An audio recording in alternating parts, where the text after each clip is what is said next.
bo'ldi qilgan iltimos. Meni to'g'ri tushuning, men boshqa yashay olmayman bunaqa tuhmatlar ichida.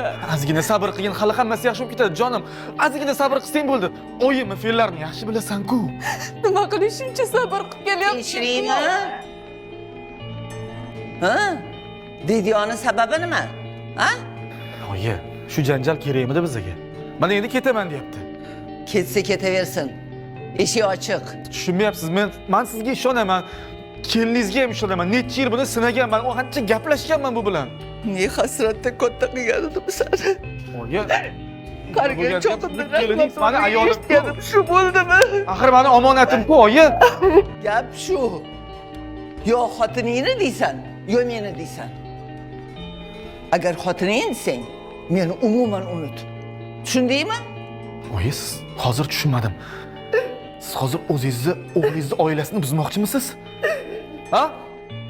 Bo'ldi oyijon. Men ketaman. Butunlay ketaman. Ey, Muxlisa. Dilshod aka, to'g'ri tushuning. Axir men ham to'yib ketdim. O'tirsam, o'foq tursam, so'poq. Meni yomon ko'radilar. Ayting, qanaqa qilib yashayman bunaqa muhitda? Ming'ir qilishini qaranglar buni. Nima? Yig'lab ko'nglini yumshatmoqchimisan? Yo'qol uyimdan. Oyi.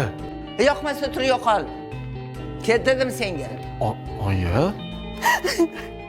Muxlisa, to'xta. Shoshma. Sen qayoqqa? Agar orqasidan borsang, sendek o'g'ildan voz kechaman. Bilib qo'y. Yo xotiningni deysan, yo onangni deysan. Tanla. Bilasiz-ku, keliningizni yaxshi ko'raman-ku. Agar onani norozi qilsang, bir umr biring ikki bo'lmaydi. Agar meni desang, xotiningdan voz kechasan.